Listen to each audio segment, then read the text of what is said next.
It is work week weather forecast, everybody. We bring you this every single Monday here on the hotspot. Now, obviously, not in the studio.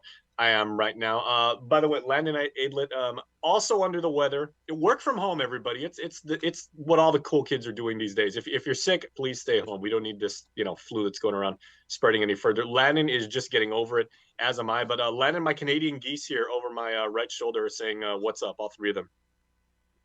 But tell them what's up. I Yeah, said it's a beautiful day out there.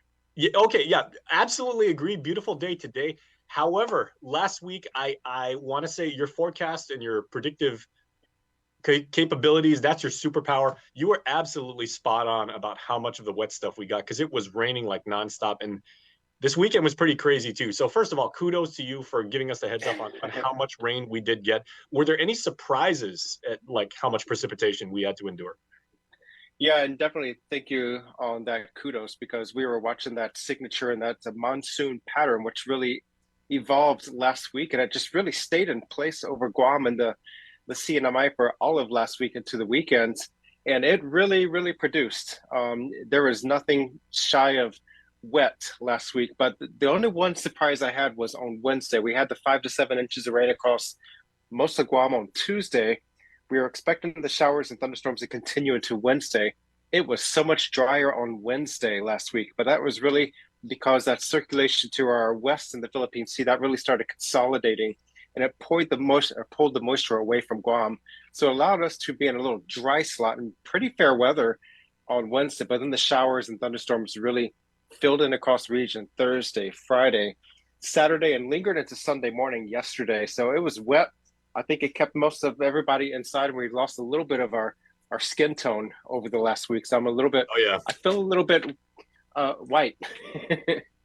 Well, being half Caucasian myself, I absolutely do agree. Like my skin tone is more on my stateside time. So when I feel better, and hopefully you will too, get outside, get some of the was it vitamin D? That's sun. So vitamin Yeah, D or get vitamin a B? lot of vitamin D, go out to the beach, get some vitamin C. I Yes. think we could all use a little bit of all of that this But week. but when we're better, and hopefully, so until that time, what are you looking at as far as like the next few days, and will we have to, make plans for even more rain this week? Today's okay. Yeah, definitely. Today is okay. I'm going to turn my camera around so you can see what we're looking at. It's really not a bad start to the day out there. A mix of sun, some overcast clouds, mainly in the mid and upper levels, but not so much to speak of, especially looking at the radar. But just some quick rainfall information. October 16th, yesterday, that was our driest day of the month since October 4th. We had 0.03 inches of rainfall, or 300ths of an inch of rainfall here at the office yesterday. That was driest since October 4th.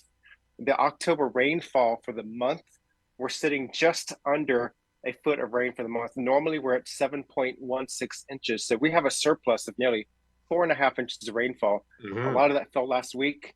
The largest rainfall total we had last week was about 4.63 inches here at the airport. That day, Tuesday, most of the island saw between 4 and 8 inches of rainfall in that one day, with again, most of the island seeing 4 to 8 inches of rainfall. We had 2 days with over 1 inch of rain. That was last Tuesday and, of course, last Thursday, where we had several inches of rain across the island. So, very wet week last week. Not so bad today and start moving on through the afternoon, but we do have more showers sitting out there. I'm going to flip over to the radar. That's what we're looking at. We have more of a trade wind flow with these trade wind showers pushing in from east to west. That's going to be moving into our area later this morning into the afternoon hours. So watch out for that as these things start moving in. We're not expecting an all day rainfall event or just widespread showers, but it's just going to be more spotty in nature. They're going to come and go. It'll soak things briefly and then dry out just a little bit. But we're going to see these scattered showers with this trade wind surge push through. And that's really part of just this trade wind regime that we're going into right now. So we have the monsoon trough is now lifted up. Its axis is now in the Philippine Sea and just to our northwest. So we have the southwest flow going up well to our west, but these trade winds are starting to push in from the east and the southeast. And that's where we're going to be the next couple of days, with weak trade wind troughs right there, and then also just east of 150 east longitude. So that's going to be our rainmaker the next couple of days, and it's going to keep a mix of scattered showers over the Mariana Islands the next couple of days. Hmm. Talk about like maybe the intensity of these showers, because I want to say like kind of the overriding theme of last week, and certainly for those of us who work in news and everything, was the flooding. And I mean, I know people say, okay, well, I'm going to have to mow the lawn, you know, extra, like maybe in a couple of weeks because the Hmm. grass got so much wetness. And I know a lot of people went out and they water blasted like their roofs because like it was a lot cooler and you get this natural washing effect because of the rain. But flooding was a very serious issue for us last week. So what are you anticipating as far as intensity? Yeah, I definitely don't see the flooding potential today as what we had last week. We've had a little bit of drying yesterday due to the drier weather yesterday and also this morning. But if we start seeing these yellows and reds approach the island, even just like a 20-minute heavy downpour will cause a lot of rapid ponding of water on the roads and low-lying areas. So we could still see runoff at this point if those heavier showers pass over the island. But again, this will not be like a widespread rain event like we saw much of last week on Tuesday and Thursday, but more spotty and episodic in nature. Mm-hmm. Okay. Would you be able to speculate at least this at this point, and maybe a few days out, time of day as far as like the rain? Because I know like last week you were talking about like Wednesday was actually surprisingly dry as far as your assessment Mm-hmm. goes, but also it seemed like as the workday kind of like came to a close, as people were getting ready to head home at the end of the day, um, that's when the real heavy stuff started coming down. And you saw like in all parts of the island from the north to the south is you get these huge puddles and long traffic delays and everything. So can you kind of estimate the time of day when we'll get these rains?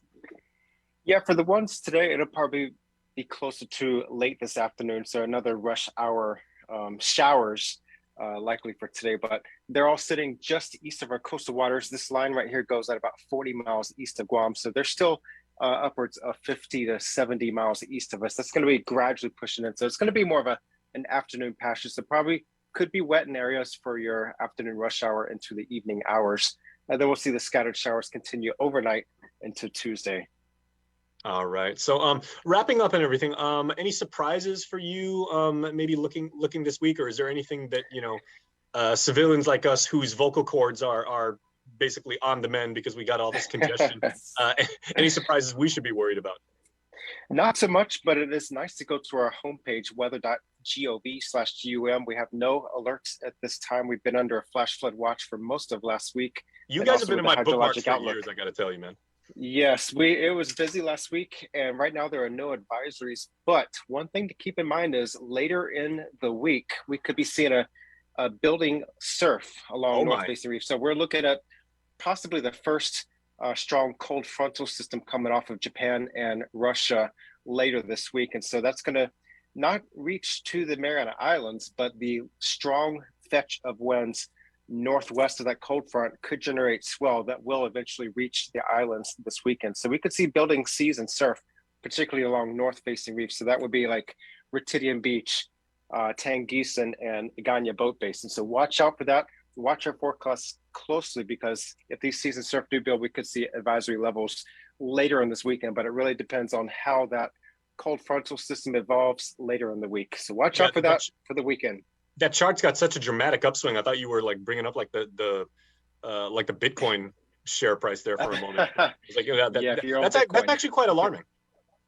Yeah, that is, and that's typical for this time of the year. So we're going to be seeing these patterns off and on over the next month or two, but then they're going to become more regular with a typical winter weather season. And so we are in a La Nina pattern. So we could see these cold frontal systems be a little bit more potent in the North Pacific and, of course, generate the higher possibility of large swell and surf. And that would be most typical for December, January, February, and March. So watch out for that in the coming months as we start this gradual transition of the seasons. All right. Well, what you also got to watch out for is the flu that is continues to go around and everything. Landon, no one is more shocked and amazed than I am right now that the two of us have been able to get through this 10-minute interview because we both sound like not so good. But yeah, we wish you the best of health. Glad you're back in the office and glad you're able to go as well as you do. The unofficial sponsor of the hotspot are these wonderful pure menthol lozenges, which we take in the newsroom, like religiously and everything was like that. So we're going to send you and your team over there at the NWS like a complimentary case courtesy of us. That would be great. I look forward to that. All right. And so we are going to go back. That's a work week weather forecast with my good buddy Landon Aidlet over there at the National Weather Service. Let's go back now to the Harmon Studios with someone whose speaking voice is much more in tip-top form, Tomas Manglonia, to wrap up the show.